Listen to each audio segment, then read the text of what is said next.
Hi అండి. ఈరోజు వీడియోలో శ్రావణ మాసం స్పెషల్ వరలక్ష్మీదేవి వ్రతాలకి బూరెలు గారెలు సింపుల్గా ఎలా ప్రిపేర్ చేసుకోవాలో వీడియోలో చూపిస్తున్నాను. ఈ బూరెలు అయితే మన ఇంట్లో పెద్దవాళ్ళు ప్రిపేర్ చేసినప్పుడు ఎంత సాఫ్ట్గా ఉంటాయో అలానే నేను చిన్న చిన్న టిప్స్తో ఈ బూరెలను అయితే ప్రిపేర్ చేశానండి. చూడండి, చూడటానికి చాలా బాగా కనిపిస్తున్నాయి కదా. ఈ బూరెలతో పాటు గారెలను కూడా సింపుల్గా ఎలా ప్రిపేర్ చేసుకోవాలో చూపిస్తున్నానండి.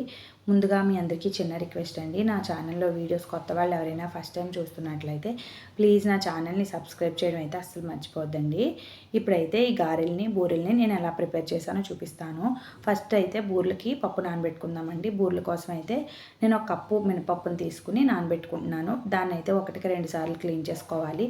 దానిలో దుమ్ము ఏమైనా ఉంటే పోతుందండి. ఇప్పుడు ఈ బౌల్ నిండా వాటర్ వేసుకుని పప్పునైతే నానబెట్టుకోవాలండి. బూరెలతో పాటు మనకి గారెల పప్పు కూడా ఇప్పుడే నానబెట్టుకుంటున్నాను చూడండి. దీన్ని కూడా ఒక కప్పు మినపప్పుని తీసుకున్నాను. మినపప్పుని నీట్గా వాష్ చేసుకుని దీనిలో కూడా వాటర్ వేసుకుని ఒక 5-6 గంటల పాటు నానబెట్టుకోవాలి. మినపప్పు పొట్టు మినపప్పు కాకుండా గుండె మినపప్పు కూడా తీసుకోవచ్చండి, బూరెలకు కానీ గారెలకు కానీ. ఇప్పుడైతే బూరెలు వండే ఒక గంట ముందైతే 1.5 కప్పు వరకు శనగపప్పును తీసుకున్నానండి. 1 కప్పు మినపప్పుకి 1.5 వరకు శనగపప్పు పడుతుంది. కరెక్ట్గా సరిపోతుందండి, తోపేం మిగలకుండా. అయితే పప్పును తీసుకుని దీన్ని కూడా ఒక 2-3 సార్లు కడుక్కుని వాటర్ వేసుకుని పప్పును నానబెట్టుకోవాలి. ఒక అరగంట 45 నిమిషాలు నానితే సరిపోతుంది. ఇప్పుడు ఒక పావు కప్పు వరకు ఇడ్లీ రవ్వను తీసుకున్నాను. ఇడ్లీ రవ్వను కూడా కాసేపు నానబెట్టుకోవాలి. పప్పు చూడండి చక్కగా నానిపోయింది కదా. ఈ పప్పునైతే కుక్కర్లో వేసి ఉడికించుకుందాము. కుక్కర్లో వేసుకుని ఒక 2 కప్పుల వరకు వాటర్ వేసుకున్నానండి. పప్పు ఉడకడానికి అయితే సరిపోతుంది. 2 కప్పులు వాటర్ వేసుకుని మనం పప్పుని ఒక 2-3 విజిల్స్ పెట్టుకుంటే పప్పు అయితే చక్కగా ఉడికిపోతుంది. పప్పు చూడండి చక్కగా ఉడికిపోయింది కదా. ఈ విధంగా ఉడికిన తర్వాత దీన్ని గరిటతో మెదుపుకుంటే సరిపోతుందండి. మనకి గరిటతో మెదిపినా పర్లేదు, పప్పు గుత్తుతో కూడా మెదుపుకోవచ్చు. నేనైతే మెత్తగా ఉంది కాబట్టి గరిటతోనే మెదుపుకున్నాను. ఇప్పుడు దీనిలో అయితే బెల్లం 1.5 కప్పు వరకు తీసుకున్నానండి. ఏ కప్పుతో అయితే మనం పప్పును తీసుకున్నామో అదే కప్పుతో బెల్లాన్ని 1.5 తీసుకుంటే సరిపోతుంది. పప్పు బెల్లం సమానంగా ఉండాలండి. బెల్లం వేసుకున్న తర్వాత అలా కదుపుతూ ఉంటే పాకం వచ్చి దగ్గర పడుతుందండి. ఈ టైంలో కొద్దిగా నెయ్యి, యాలకుల పొడి వేసుకున్నాను ఫ్లేవర్ కోసం. చూడండి ఇదంతా దగ్గర పడిపోయింది కదా. యాలకుల పొడి, నెయ్యి వేసిన తర్వాత మొత్తాన్ని ఒకసారి బాగా కలుపుకోవాలి. పూర్ణం అయితే రెడీ అయిపోయిందండి. ఇప్పుడైతే స్టవ్ ఆఫ్ చేసుకుని పూర్తిగా చల్లారబెట్టుకోవాలి. పూర్తిగా చల్లారిన తర్వాత మనకి ఏ సైజులో పూర్ణ పుండ్లు కావాలనుకుంటే ఆ సైజులో పూర్ణాన్ని అయితే చిన్న చిన్న బాల్స్లా తయారు చేసుకోవాలండి. నేను ఈ విధంగా పూర్ణాన్ని మొత్తం ఉండల్లా చుట్టుకున్నాను. చూడండి, దీన్ని అయితే పక్కన పెట్టేసుకున్నాము. ఇప్పుడు 6 గంటల తర్వాత పప్పు చూడండి చక్కగా నానిపోయింది కదా. 5-6 గంటలు అయితే సరిపోతుందండి పప్పు నానటానికి అయితే. ఈ పొట్టు మొత్తం పోయే వరకు నీట్గా క్లీన్ చేసుకోవాలి. పొట్టుని గట్టిగా చేతితో నలిపితే పొట్టు అంతా పైకి వచ్చేస్తుందండి. ఈ విధంగా పొట్టు అంతా పోయే వరకు కడుక్కున్న తర్వాత ఈ పప్పును అయితే గ్రైండర్లో వేసి రుబ్బుకోవాలి. మనకి బూరెలు ఎక్కువగా ప్రిపేర్ చేసినప్పుడు గ్రైండర్ వేసుకోవాలండి. తక్కువగానే ప్రిపేర్ చేస్తున్నాం అన్నప్పుడు మిక్సీలో వేసుకున్నా సరిపోతుంది. గ్రైండర్లో వేసినప్పుడు అయితే బూరి చాలా మెత్తగా వస్తుందండి.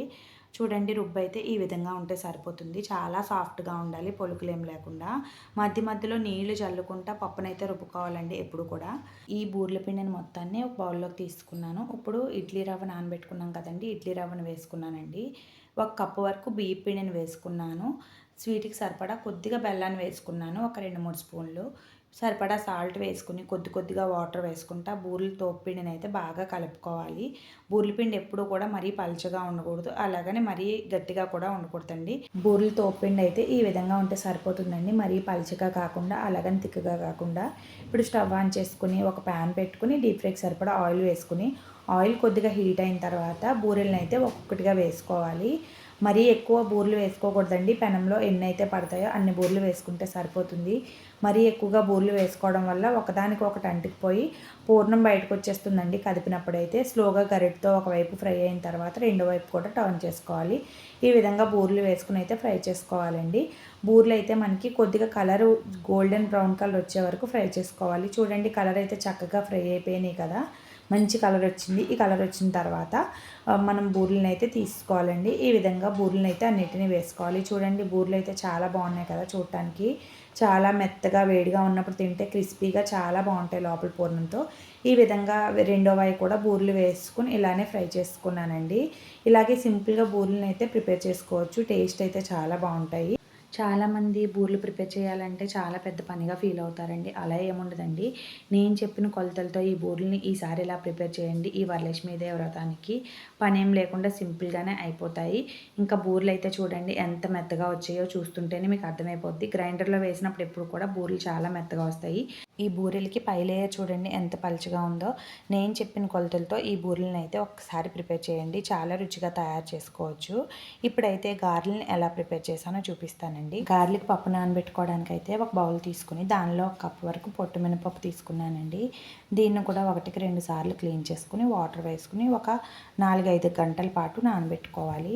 పప్పు చూడండి 4-5 గంటల తర్వాత నేను క్లీన్ చేసుకున్నాను. ఈ పప్పునైతే గ్రైండర్‌లో వేసుకున్నానండి. గారెలకు కానీ బూరెలకు కానీ ఎప్పుడు కూడా గ్రైండర్‌లో వేసి రుబ్బినప్పుడే మంచిగా వస్తాయండి. సాఫ్ట్‌గా ఉంటాయి. పప్పు అయితే చూడండి ఈ విధంగా రుబ్బుకున్నాను కదా! మరీ సాఫ్ట్‌గా కాదు. అలాగని మరీ పలుకుగా కాకుండా రుబ్బుకోవాలి. తర్వాత దానిలో కొద్దిగా సాల్ట్ వేసుకొని పిండినైతే బాగా కలుపుకోవాలండి. ఇప్పుడు స్టవ్ ఆన్ చేసుకుని ఒక ప్యాన్ పెట్టుకుని డీప్ ఫ్రైకి సరిపడా ఆయిల్ వేసుకోవాలి. చేతికి కొద్దిగా తడి చేసుకుని కొద్దిగా గారెల పిండిని అయితే తీసుకుని చేతిలో ఇలా గారెల్లా ఒత్తుకుని మధ్యలో హోల్ పెట్టి ఆయిల్‌లో వేసుకోవాలండి. ఆయిల్ మీడియం ఫ్లేమ్‌లో పెట్టుకుని ఫ్రై చేసుకోవాలి. చూడండి ఈ విధంగా వేసుకుంటే సరిపోతుంది. గారెల పిండిని అందుకే ముందే పలుచగా రుబ్బుకోకూడదండి. సాల్ట్ వేసిన తర్వాత మరీ పలుచగా తయారవుతుంది. మనకి కొద్దిగా వాటర్ చల్లుకుంటా ఉంటే సరిపోతుంది. ఈ గారెల పిండి రుబ్బినప్పుడు ఎప్పుడూ కూడా వాటర్ ఎక్కువగా వేసుకోకూడదు. మరీ పలుచగా వస్తే గారెలా వేయటానికి రాదండి. చేతికి తడి చేసుకుని ఈ విధంగా వేసుకుంటే గారెలు అయితే చక్కగా వచ్చేస్తాయి చూడండి. ఈ విధంగా వేసిన గారెలు అయితే గోల్డెన్ కలర్ వచ్చే వరకు ఫ్రై చేసుకోవాలి. గోల్డెన్ కలర్ వస్తే సరిపోతుందండి. మరీ కలర్ వచ్చినా సరే మాడిపోయినట్టు అయిపోతాయి గారెలు అయితే. ఈ విధంగా కలర్ వచ్చిన తర్వాత గారెలను అయితే తీసేసుకోవాలి. చూడండి గారెలు కూడా ఎంత చక్కగా వచ్చినాయో. వంట సోడాలు లాంటివి ఏం వేయకుండా ఈ గారెల్ని బూరెల్ని చక్కగా ప్రిపేర్ చేసుకోవచ్చండి. గారెలు కూడా ఈవినింగ్ వరకు ఉన్నా సరే చాలా సాఫ్ట్‌గా ఉంటాయండి. పండగలప్పుడు మీ ఇంట్లో కూడా ఇలా సింపుల్‌గా గారెలని, బూరెలని ప్రిపేర్ చేసుకోండి. చాలా బాగుంటాయి. నెక్స్ట్ ఏ వీడియో కావాలో కూడా కామెంట్ చేసేయండి. ఇలాంటి వీడియోస్ కోసం అయితే నా ఛానల్‌ని సబ్స్క్రైబ్ చేయడం మర్చిపోవద్దండి. ఇప్పుడైతే ఈ వీడియోకి ఒక చిన్న లైక్ చేసేయండి.